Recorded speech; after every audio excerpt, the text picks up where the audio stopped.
Good morning, students. I hope you all are fine, staying back at your home and studying properly.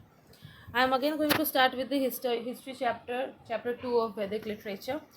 And now, last day we have started with the Vedic literature, and we have told about what are the changes that we have found in Vedic literature, how the lifestyle has changed, what is the structure of women in the society have changed, and everything. Today we will be talking about the economic life during the later Vedic period. Agriculture has become the most important occupation of the people of later Vedic period. People started doing agriculture for their earning. Cultivation of crops, heavy rainfall is very much required for the farming of the crop. Cultivation of the crops have become the staple earning for the people. Domestication of animal was also one of the sources of earning. After agriculture, domestication of animal was the chief agriculture. Domestication of animal means keeping cows, buffaloes in the house, nurturing them, and then selling their products as a food in the society to earn the money. Next come trade. Trade is one another source of income during the later Vedic period. Trade like selling uh, things of one country to another and earning money from it.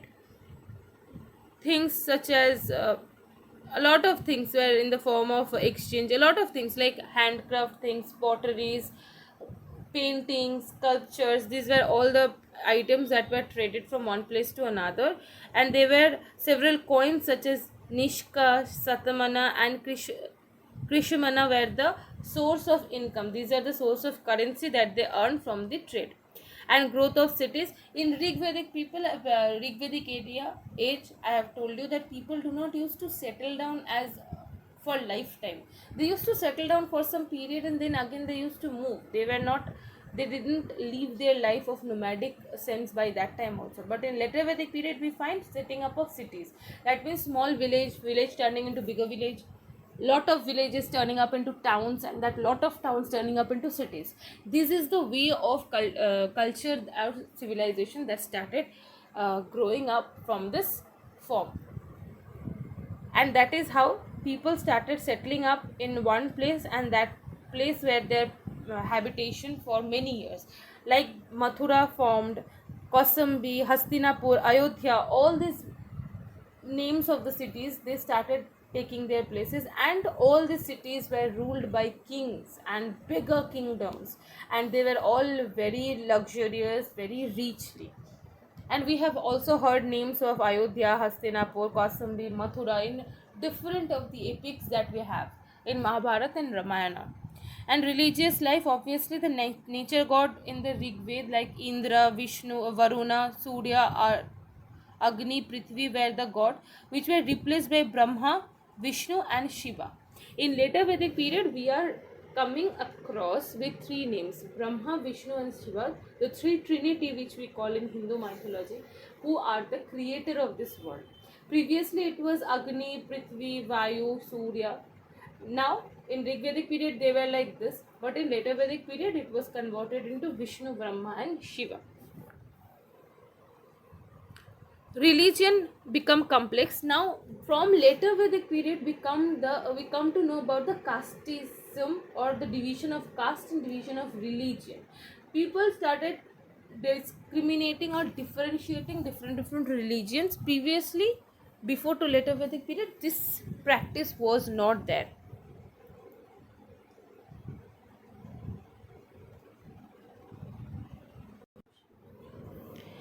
And hence we find the division of the religion.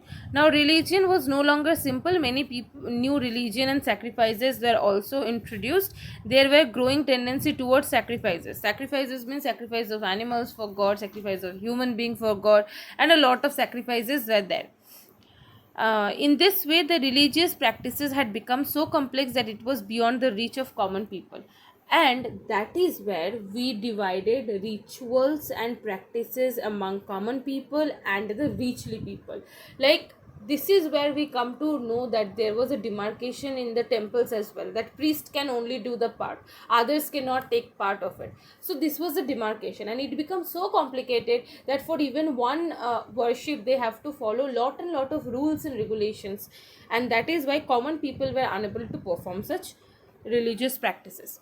Faith in charms and magic. People have developed a firm faith in charms and magic. They started believing that there is something called charming, magic, mantras, and this belief started growing during the later Vedic period.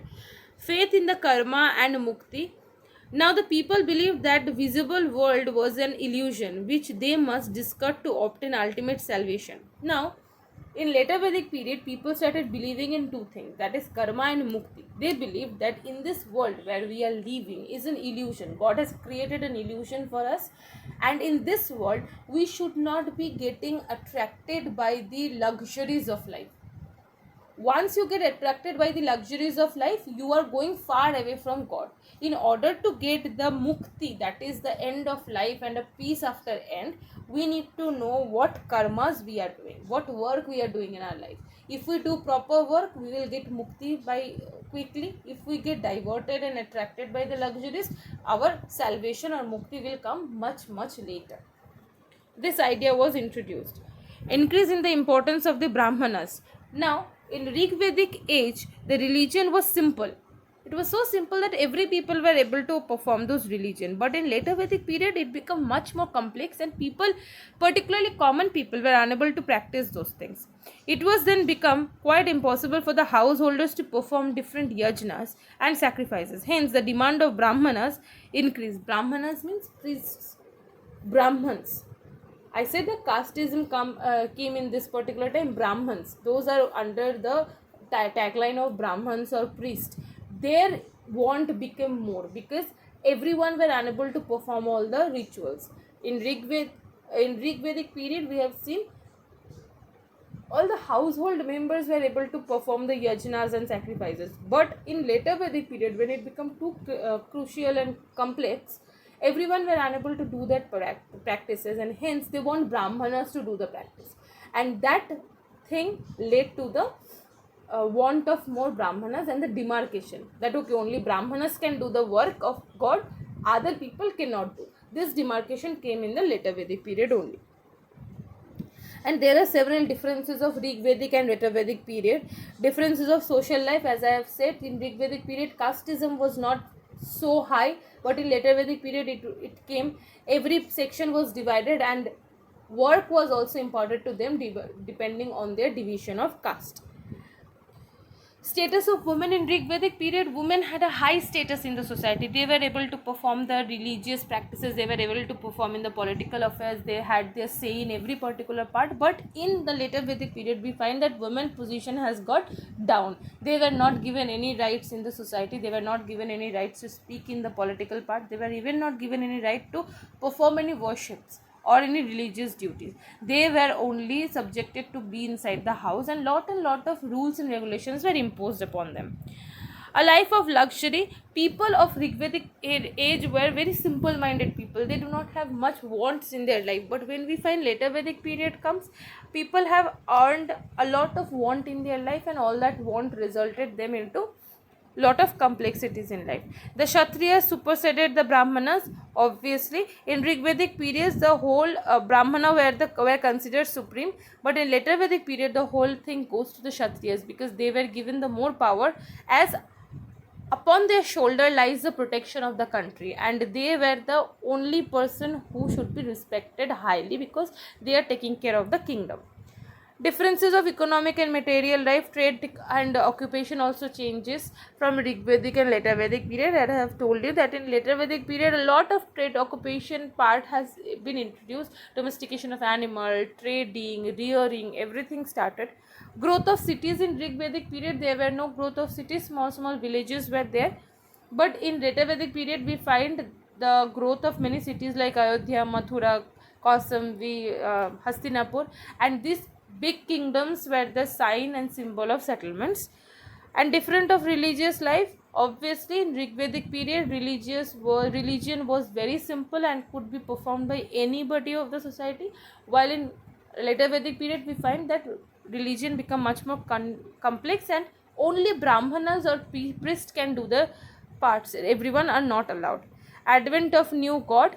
Previously, it was nature god, like I have said, Prithvi, Surya, Agni, Vayu, etc. But in later Vedic period, it was Vishnu, Brahma, and Shiva.